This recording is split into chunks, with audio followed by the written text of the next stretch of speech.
Bad things well said. And we are back. Welcome to Bad Things Well Said Icelandic Newsroom. We are indeed. We missed you, but frankly, I think we missed the sheer absurdity of Iceland just a little bit more. Oh, absolutely. Taking a week off turned out to be a massive strategic error. A huge mistake. While we were off trying to have a civilized family grill retreat. In what I can only describe as heavy fog and light hypothermia.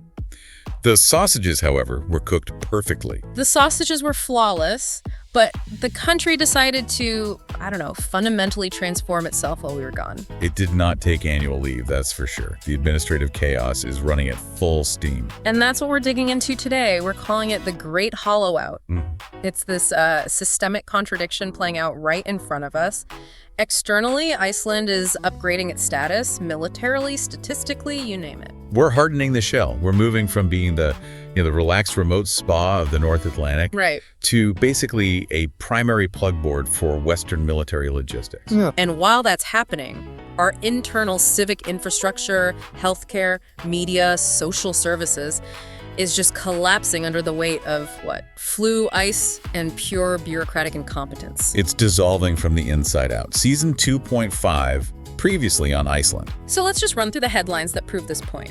First up, NATO upgrades Iceland from spa resort to power strip. Get ready for that 10 billion ISK gas station. Then we have Helguvík, which has apparently discovered a brand new group it can underfund. Oh, this one's a classic. People whose rights are literally on a signed piece of paper. The money is there. The will, not so much. And my personal favorite update from the national psyche. Go on. 1/4 of the entire country now admits it naps just to survive all of this. It's not a luxury anymore. It's a physiological survival mechanism. Just to round it out, we'll get to the women's handball team. They played well. They lost anyway. By one goal. Of course. The entire national identity summarized in 60 minutes. It is a full plate of national neurosis, and we are here to chew through it for you. A word of warning. Don't subscribe. It might make you think. Okay, let's unpack this. We have to start where the internal collapse is always most visible, right? The healthcare system. Always. Because it seems like we're always late on infrastructure, always late on social services, but we are proudly early adopters of new viruses. We're a test market for global misery, it seems. We are deep into an unusually early flu wave. Authorities officially declared an epidemic based on data from week 46 and 47. And this is some new fancy strain. It's a particularly aggressive one, yeah. An H3N2 subclade K. Subclade K. It sounds so specialized, which is just perfect for a country that specializes in complicated ways to fail its citizens.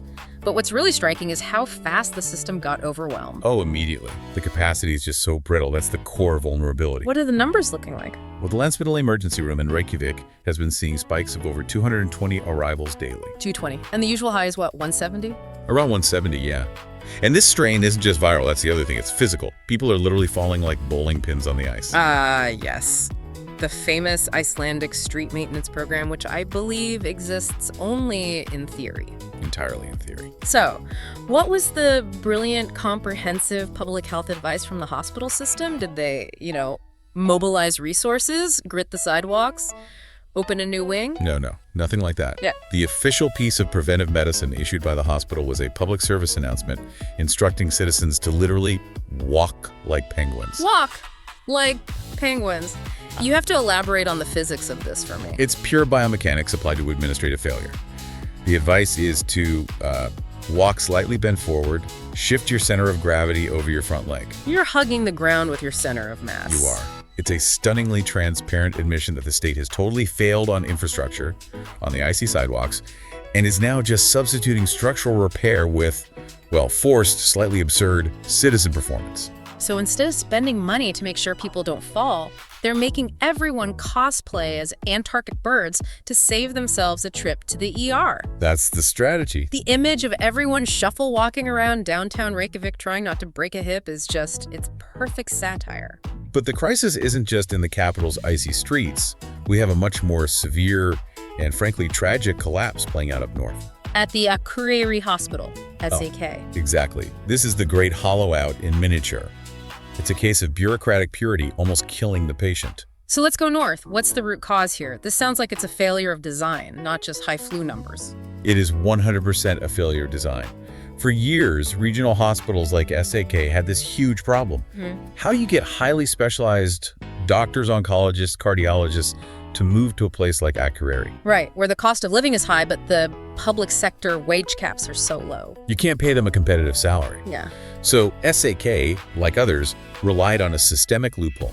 They hired specialists as external contractors. What the Ministry of Health is now cynically calling bogus contracting. Exactly.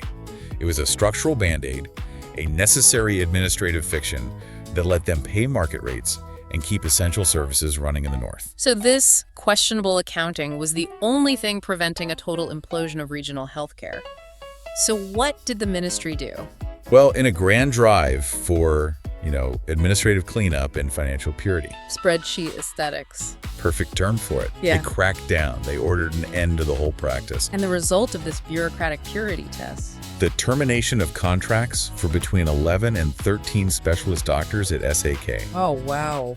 And that immediately created fears that critical services like oncology and cardiology would just vanish from the north entirely. You try to fix the paperwork, and in the process, you nearly destroy the entire regional service capacity. So that is the core contradiction right there. We prioritize the administrative look of things, making sure every salary fits in the right box, over the reality of keeping people alive outside the capital. And the worst case scenario now is that SAK might be forced to merge into Landspitali in Reykjavik. Which just accelerates the centralization. Specialized healthcare becomes a guaranteed 400-kilometer drive for half the country. A victory for the spreadsheet, a potential death sentence for localized care. Speaking of happy spreadsheets, let's pivot to the economy. We got the big headline this week. Inflation dropped to 3.7%. The lowest since 2020. Just below the central bank's 4% target. Success. The crisis is over. Cue the celebrations. The statistical illusion. It really is a thing of beauty on paper. The consumer price index fell by 0.5% month on month, which was a huge surprise. But this is where we have to ask, why did it happen? And who is actually benefiting from this? Yeah, exactly. What's driving this sudden, miraculous drop? It's basically two things. First, aggressive November sales Black Friday, Singles Day. So slightly cheaper imported sofas and electronics? For a month, yes. And second, the single biggest factor, an aggressive 14.3% drop in international airfares. So on the spreadsheet, Iceland has never looked better. But in the supermarket, Iceland has never looked more like an airport gift shop. That's it in a nutshell. We're seeing this drop driven by non-essential, highly volatile goods. The flights got cheaper, even with the collapse of play because of seasonal promos. Right. And, even the central bank governor was notably cautious. He refused to pop the champagne, and he's right to be. This whole success is built on sand. So let's talk about the real numbers, the sticky costs, the things that actually determine if a family can survive here. They remain crushing.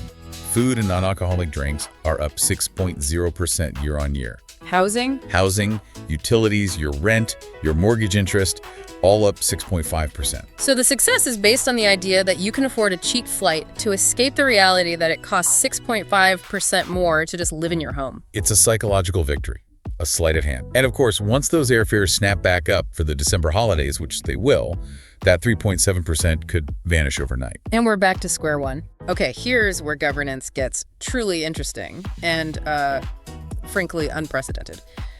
We have to talk about the Grindavik bill. Oh, this is a whole new level. The state is demanding reimbursement from three massive corporations, HS Orca, HS Vator, and the Blue Lagoon, for the cost of the defensive lava walls. For up to 11 billion ISK. This is a fundamental challenge to the social contract. Civil defense is supposed to be a public service, right? Funded by taxpayers. But now the Ministry of Finance is trying to, privatize the rescue? They're sending an invoice? That's exactly the phrase for it. So what's the legal justification for this? It's audacious. They're using a very specific and kind of ancient legal doctrine called negotiorum justio. Which means? Roughly unsolicited agency. They're arguing that they have performed work the companies didn't ask for, but which ultimately benefited them. I see. But the argument is chillingly specific. It's about insurance. The state is saying, look, we deployed billions in engineering to build these walls. We saved your insured assets, worth tens of billions, from being destroyed. And in doing so, we prevented you from claiming a massive, massive insurance payout. Exactly. So the state is arguing they saved the insurance companies billions, and therefore they deserve to get their costs back. So the state is acting like a mercenary engineering firm that sends a bill after saving your corporate HQ from a volcano. It's the ultimate reversal of the corporate mantra, right? It's not privatize profits, socialize losses anymore. It's privatize the rescue. And the precedent this could set is immense. That's the real question. What does this mean for the average citizen? If my house is saved from a flood, do I get an invoice from the state because they prevented my home insurance payout? It creates a transactional relationship with civil defense. It moves it from a public duty to a billable service. It just erodes that whole concept of collective security. It's peak cynical governance. We'll save you, but only if we can bill you for it afterwards. Let's move from that to the sequel arc that just keeps on giving. Reykjavik City versus the citizen. The Ministry of Finance is chasing corporations for $11 billion. But at the municipal level, money is apparently abundant, but human rights are scarce. No, Reykjavik is definitely not poor. The city is projecting a massive budget surplus for next year.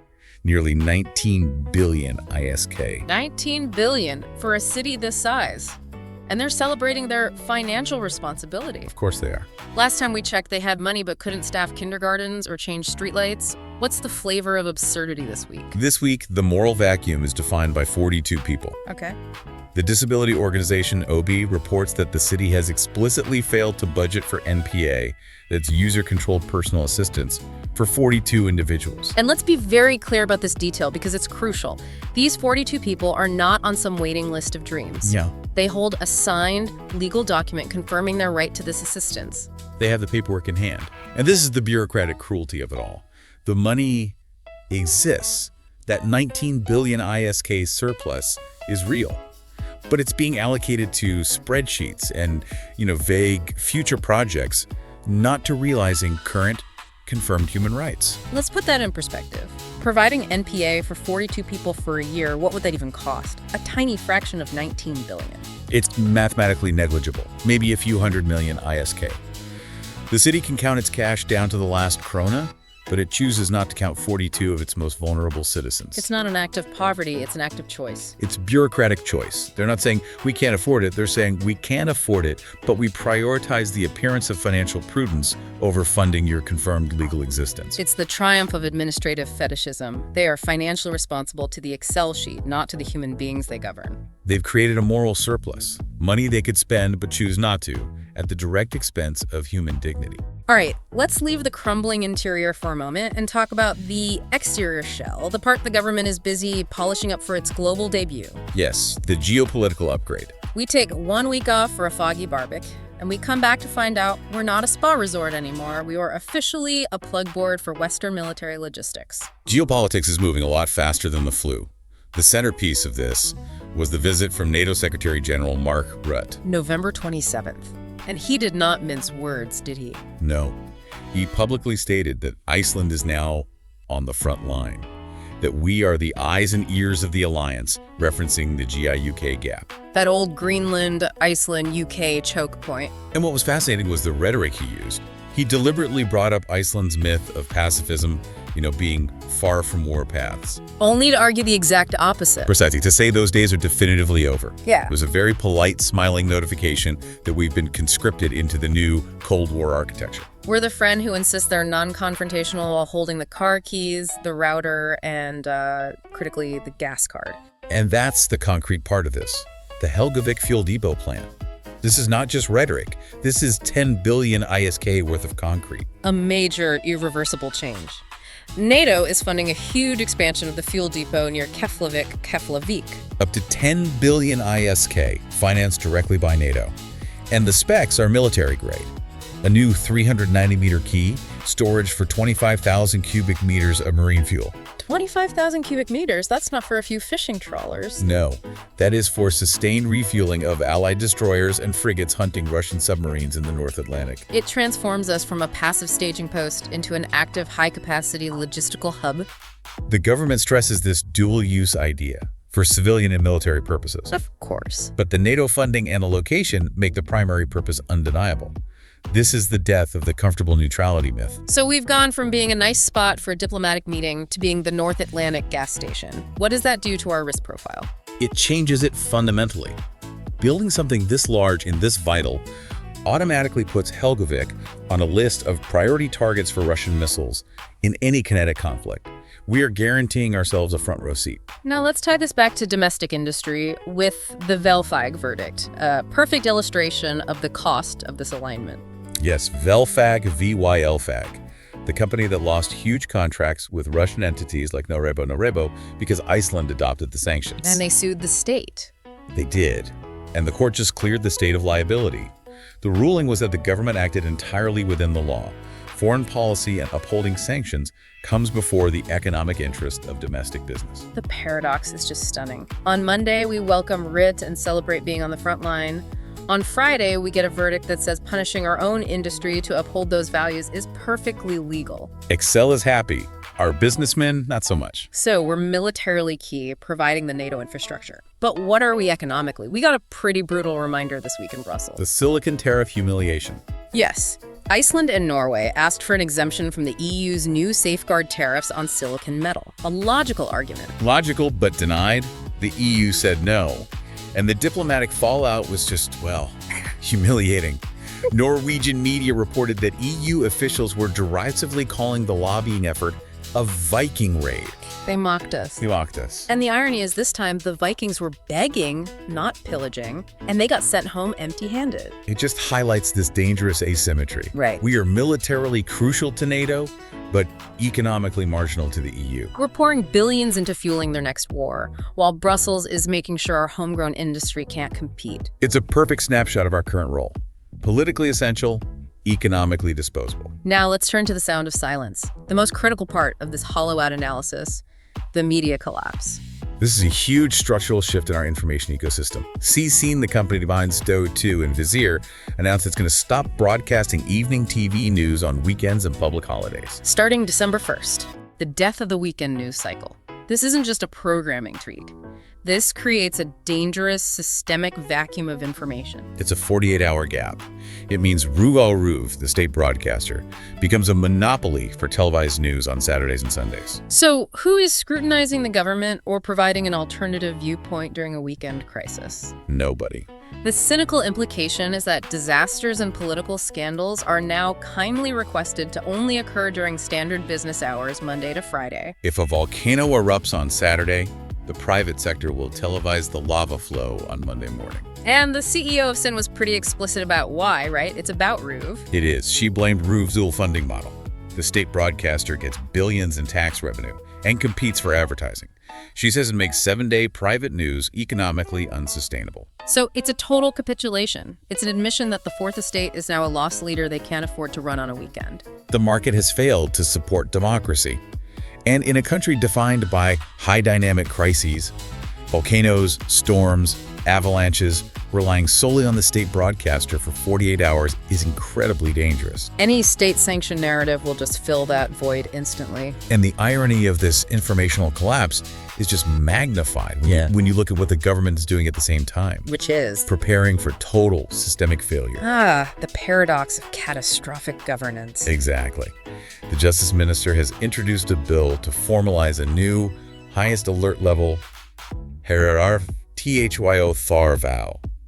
National peril. National peril. That sounds like something you say for the zombie apocalypse. It's reserved for total systemic collapse, war, complete infrastructure failure, something way beyond a normal emergency. And it centralizes all power with the Prime Minister. So let me get this straight. The government is formalizing plans for World War III and total annihilation. Buying the legislative equivalent of a bunker, yes. But at the same time, they're allowing the routine daily information systems that keep us safe in a blizzard to just collapse. We are preparing for the ultimate unthinkable disaster while neglecting the routine, daily failures that actually affect our lives. We have the architecture for Armageddon, but not for a stable Tuesday news bulletin. If we can't afford to run the news on a Saturday, how exactly are we supposed to respond when the Prime Minister declares national peril at 8 p.m. on a Sunday? We'll be relying on Ruvi and maybe a single person updating a newsfeed remotely. The system is designed to fail precisely when it needs to function most. So how is the nation coping with all of this? The answer apparently is naps, ravens, and teaching kids how to hustle. Pretty much. A new poll shows about a quarter of Icelanders nap at least weekly. And this isn't just about the winter darkness, the scamdegi. No, you have to connect it to the hustle culture. The cost of living is so high, people are working multiple jobs just to stay afloat. So naps aren't laziness, they're an economic necessity, a physical adaptation to permanent stress. Our national mental health strategy is now officially flu, nap, penguin walk, repeat. It's exhausting just to be here. And while the adults are napping, the children are getting lessons in neoliberalism.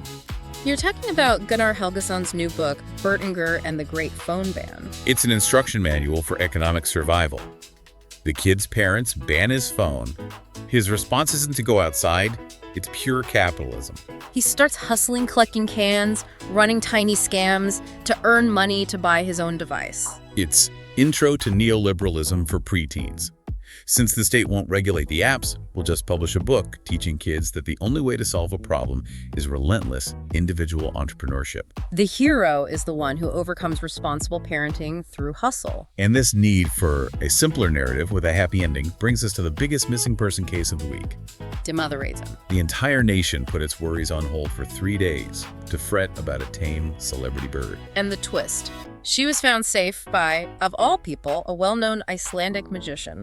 It's a classic displacement activity. It's so much easier to worry about a famous raven than the fact your regional hospital might be closing. The magician provided a distraction the politicians couldn't. Meanwhile, the arts community is staging its own protest. The band Hipsum Haps, HIPS on Haps, Staging a digital hunger strike. they removed their entire catalog from Spotify to protest the terrible streaming payouts. They're forcing fans to crowdfund their new album directly. In a world where everything is available, unavailability becomes the ultimate protest. They discovered that giving your product away for free is a bad business model. Shocking. And while we're on absurd innovation, we have to mention the thermal beets and the human washing machine. Oh yes, the new record pressing plant to be built near the Helguvík lava fields. An active volcanic zone. They're going to make vinyl records out of bioplastic derived from sugar beets heated by the volcano. Peak eco-conscious industrialism on the literal edge of annihilation. I love it. And then there's the human washing machine of the future, debuting at the Osaka Expo. The what now? A pod that washes, massages, and dries a person in 15 minutes using AI and microbubbles, all while monitoring your stress levels. A hyper-efficient solution for a problem nobody has. While half the country is struggling to afford food. And let's wrap this up with the ultimate contradiction. Sovereignty Day versus Christmas City. Monday is December 1st. Fullvildistigerin, Fullvildistigerin. Sovereignty Day. Speeches, flags, celebrating independence. And how do we celebrate this independence? By switching on imported Christmas lights, officially becoming Jolaborgen, the Christmas city, while NATO expands its fuel base on our soil. The symbolism is rich. And the forecast, I assume, guarantees celebrating sovereignty in wind and brown slush. Of course. Let's finish with the true arbiters of national emotion. Sports and weather. Sports provide the emotional training for being Icelandic, right? You have to be prepared to play above your weight, show incredible grit, and then ultimately lose by 1. The Women's Handball World Championship was the perfect stage for this. That lost to Serbia. Painful. 27-26. A real nail-biter. They fought so hard but fell short by 1 goal. It's the user manual for being Icelandic. We play above our weight, lose by 1, and call it a learning experience. But then the universe, just to keep us off balance, gave us one shocking, chaotic victory. The men's basketball team delivered the Italian Job. A stunning upset, 81-76 over Italy, a basketball powerhouse. This is where our national traits, chaos and improvisation, gloriously triumph over structure and discipline. Is a moment of pure, unadulterated pride that made us briefly forget that our hospitals are collapsing and our records are made of sugar beets. We need those moments of chaotic glory. And finally, the true ruler of the island, the Atlantic low-pressure system. What's the threat level? The forecast reads like a specific attack on anyone attempting the penguin walk. Today is deceptively calm. Sunday brings the slush horror. Rising temperatures, turning snow to icy porridge, high winds. So Sovereignty Day on Monday will be celebrated in ankle-deep freezing mud. Perfect symbolism. And then, the most important part for the ER, the refreeze. By Tuesday and Thursday, temps will drop, ensuring the sidewalks stay treacherous. It's the kind of week you don't know whether to wear crampons or shower sandals. The weather is making sure the penguin walk remains official policy for the foreseeable future. So what have we learned this week? The great hollow-out continues. We're spending 10 billion ISK to build a gas station for the next war, while failing to fund essential services for 42 citizens who have a signed legal right to assistance. The government is formalizing plans for total systemic collapse with the National Peril Bill. Even as it lets the weekend news collapse. And the state's best medical advice for a public health crisis is, officially, pretend to be a penguin. And in the background, a magician rescued a raven, a quarter of us are napping to cope, and our great innovations are human washing machines. We leave you with this thought, which is the greater threat to our survival. A Russian submarine in the GIUK gap, or a government that only trusts its citizens with televised news on weekdays? Or maybe this. Is that basketball victory over Italy a genuine sign of hope? Or just a temporary, thrilling distraction from the fact that we are systematically dismantling the very structures meant to protect us? Go take a nap. A good lure. The stress levels are getting too high. And we need you rested for whatever absurdity comes next.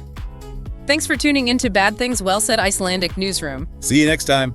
The voices in this podcast were generated by AI. However, all information, facts, claims, concepts, and the script itself were prepared, editorially reviewed, and are the original work of a human author. Bad things well said, for the words